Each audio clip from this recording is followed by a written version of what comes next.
Hello. I wanted to do another video on rail alignment. I've done this a few times since the last video and I've gotten better and faster at it, and I thought I would kind of share with you what's working for me, and maybe there's some things here that will help you. Maybe you already have a method. Maybe you can help me in the comments on what I could do differently. But this is what I've found so far that works for me. So it's very similar to the last way that I did it, but there are some differences, and they're important to me, and I thought maybe they'd be important to you. So I'm going to start off with going through some of the tools that I use to do this. First off, you're going to need a 1-2-3 block, 1 inch by 1 inch by 3 inches, or any machinist block that's square, that's been machined and is square. Very important. This, I think 2 of these blocks was about $13. Very cheap. I'm sure there's a lot better blocks out there. I went the cheap route, and this is what I chose to buy. I would get the ones with the holes in them and the threads inside, because they do have other tools you can buy that will thread into these, and you can actually affix these if you want to. I just hold them there, but the ones with the holes I think are better. So that's about 2 of these blocks, about 14 bucks. The next thing you're going to need is a precision square. Now, be careful with these. I see a lot of these for sale. Some have rivets in them. I would stay away from anything that's riveted. This has been assembled and then ground afterwards, and it actually has a precision measurement of how much it's out of square on it. In this particular one, it says 0.00063 of an inch out of square. This is going to be good enough. At least I think so now. You're going to need some way to mount a dial indicator. For this, I've chosen to just take a piece of aluminum, put 2 holes in there, the same width as my extruder mount. I've made a little tool here to bolt to it so that I can mount my indicator in here.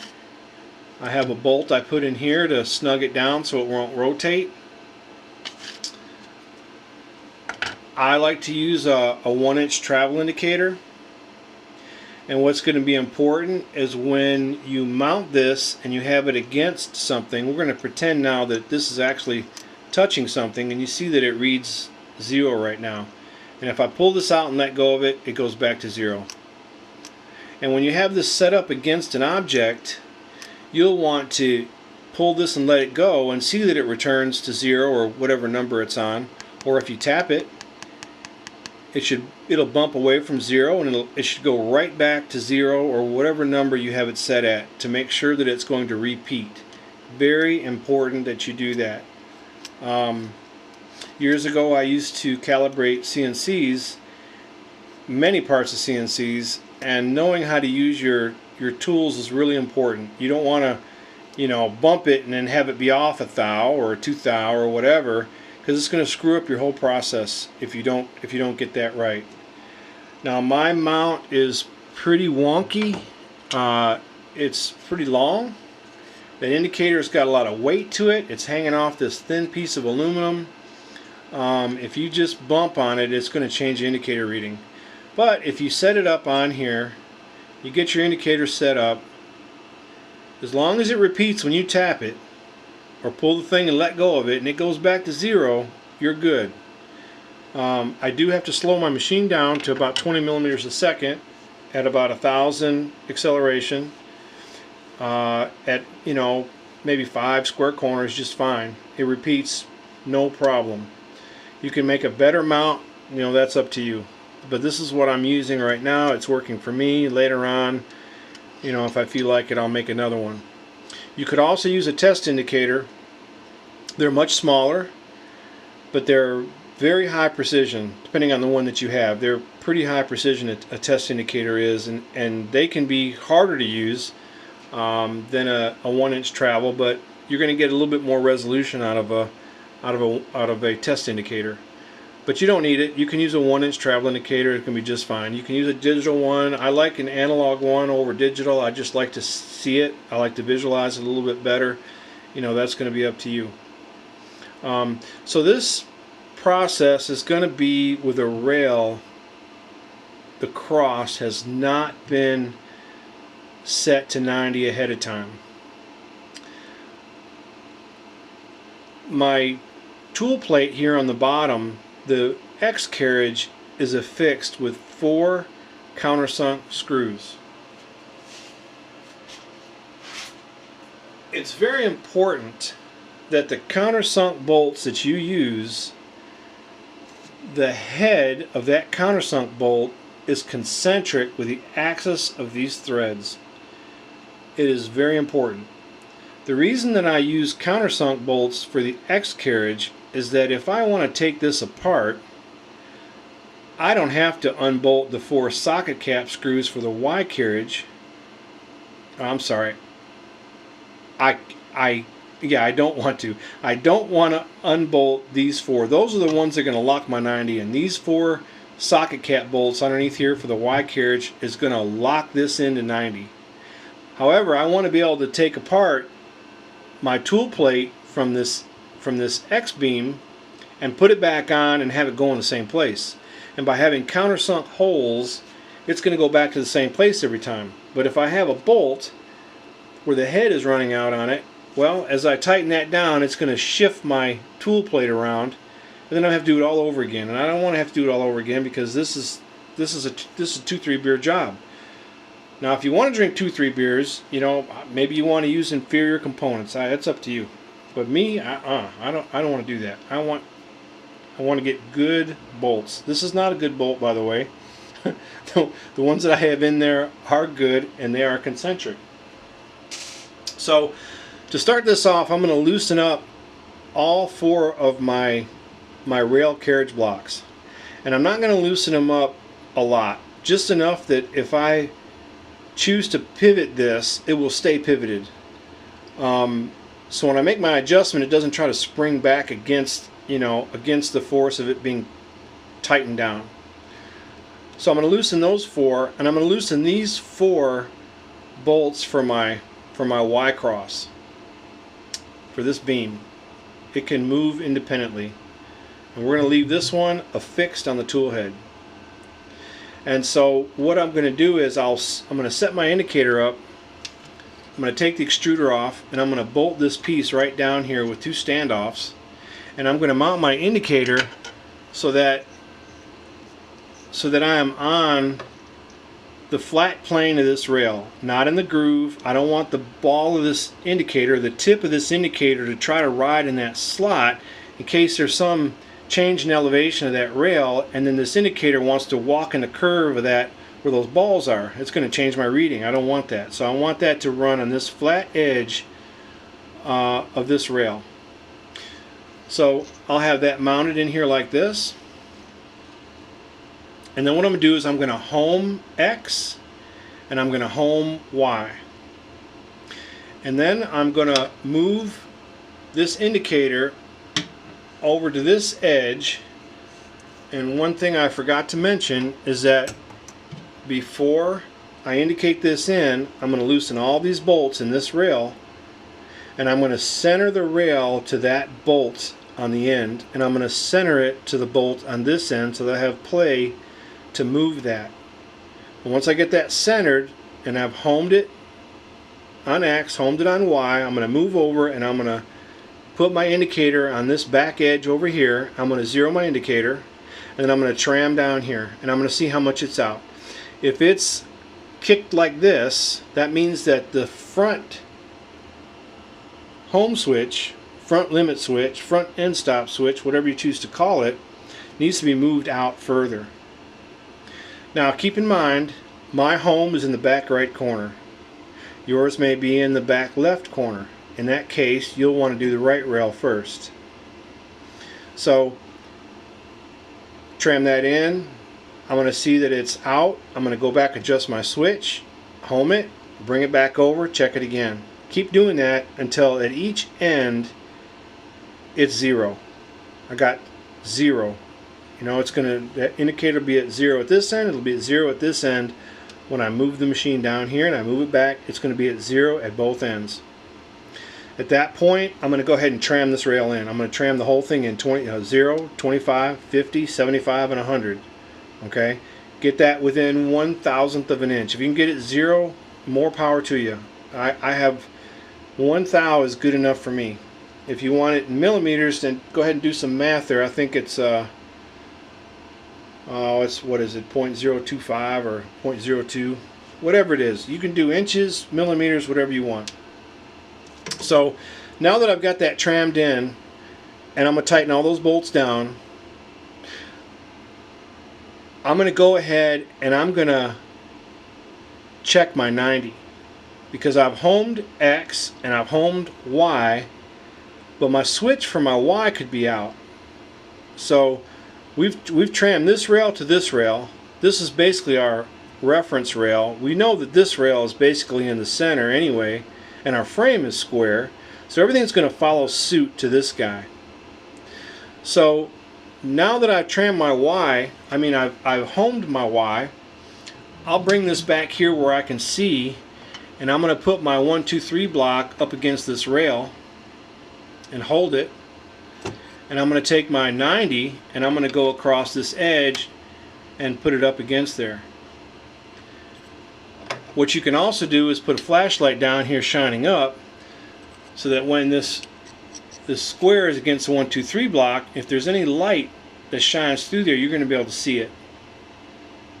And so at that point, if I do not have my 90, I'm going to have to adjust my Y switch, whether it be this one or that one or the other. I'm going to have to adjust it in or out, home it again, and then check my 90. And I'm going to have to keep doing that until now I have 90. Now think about what that's going to do. This rail and this rail are trammed. They are parallel to one another. But now I'm going to have to possibly shift this guy. Uh-oh, what's that going to do? That's going to cause a problem over here, isn't it? So I have to get that square. So I'm going to have to make those adjustments, and I'm going to have to get it to where now when I bring this back, it shows 90. And whatever you do, do not rely on this particular 90 test. Go over here to this one too. Check that one. If you want to, come over to this one. Rotate the block like this. Come over here. Check this one. If you want to, come over and check this one. You might find that who knows, maybe there's a little bit of bow in that rail. You'll see it when you check. You ought to be able to cross-check and get a 90 here, here, here, and there. You ought to be able to. If you can't, something is bent, not clean on your 90. You know, wipe it off. Wipe your rail off when you check it. Make sure it's up against there, and make sure you have your 90. So now that you've made an adjustment to this, well, gee, now you've screwed this guy up, right? So once you've got that 90, go ahead and tighten that down now on this Y cross. Tighten those bolts down. Home it again and check it again, and make sure that when you tightened it, it didn't cause it to move a little bit. And in that case, when you tighten these, you want to tighten a little bit one, go to the diagonally to the other one and tighten that one down just a little bit more, come over to this one and come over to this one, and then go back around them again and tighten them. And then home it and check it.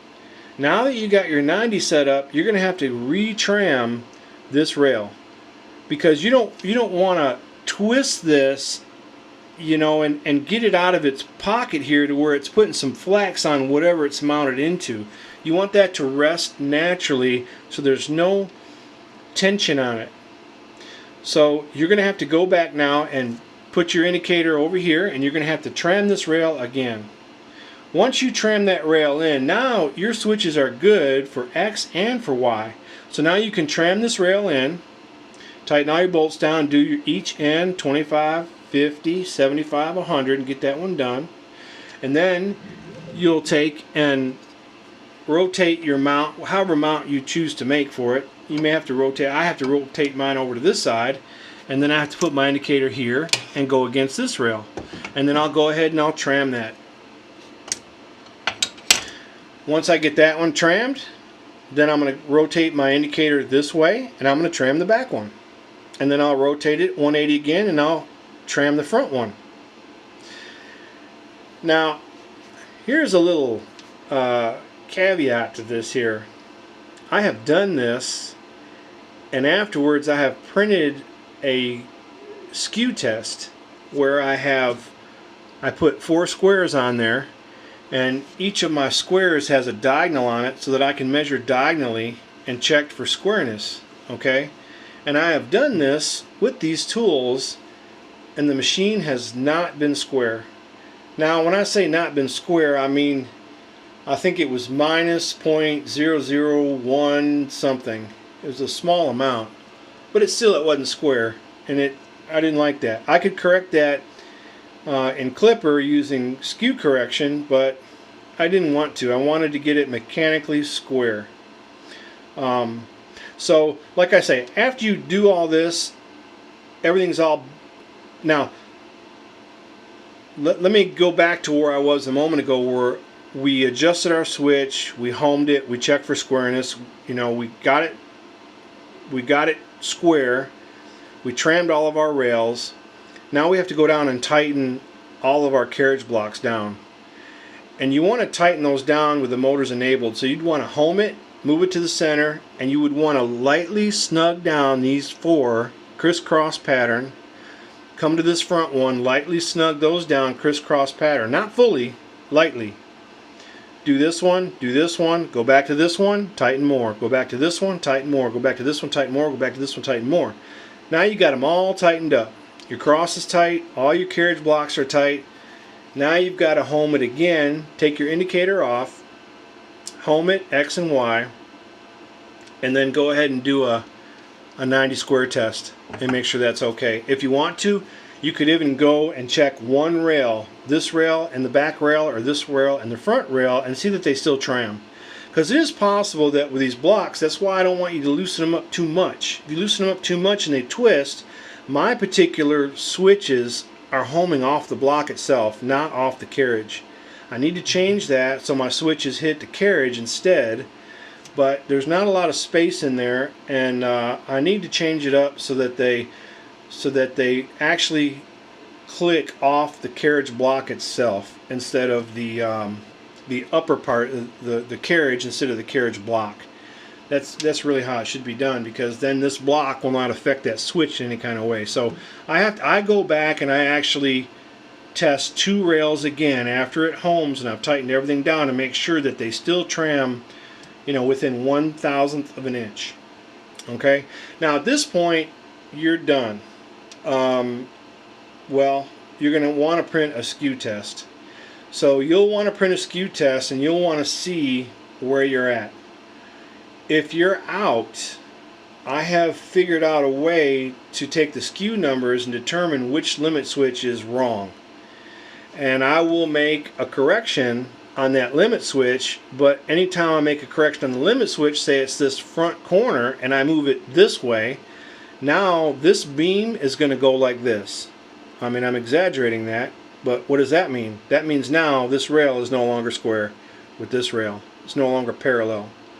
So now I have to retram everything again. If my skew correction did not turn out, I'm going to have to adjust it and go through this process again. And that's just the way it is. So why it didn't work, who knows? I don't exactly know. But it was off a small amount, and to you, maybe that small amount is okay and you want to correct it in Clipper, you know, that's fine. Now I will say, someone mentioned in one of the discords that it is possible you can use the force move. So you could, instead of adjusting your switch, you could do a force move after you've homed, let's say, the x-axis. You could tell it to force move any amount you want to after every home, and that will correct your switch instead of actually physically moving it. I have adjustable ones, so I'm okay. You know, if you have centralist homing, you know, you're going to have bump stops you're going to adjust to get it square, and you're just going to rack it up against there, loosen everything up, push it up against your stops on your X and your Y, and you're going to tighten everything down, and hopefully it's going to square everything. It may or may not be the case. It may take you a few times to get those end stops, those jack screws in the right position, so that when you do bump it, you know, it's going to be 90 and everything's going to be happy. Or who knows, you may have to print something and see how it turns out, and then, you know, go from there. So anyway, the difference basically in this was you're checking it twice, and then instead of measuring from the rail, from the Y rail over to this rail with the back end of a caliper, you know, you're actually tramming any home switch change. And I use 3mm bolts for my end stops, and you got to turn them quite a bit to get, I think, a half a turn. It doesn't move it very much at all. Not even 1/4 millimeter, I'm sure. It's not much at all.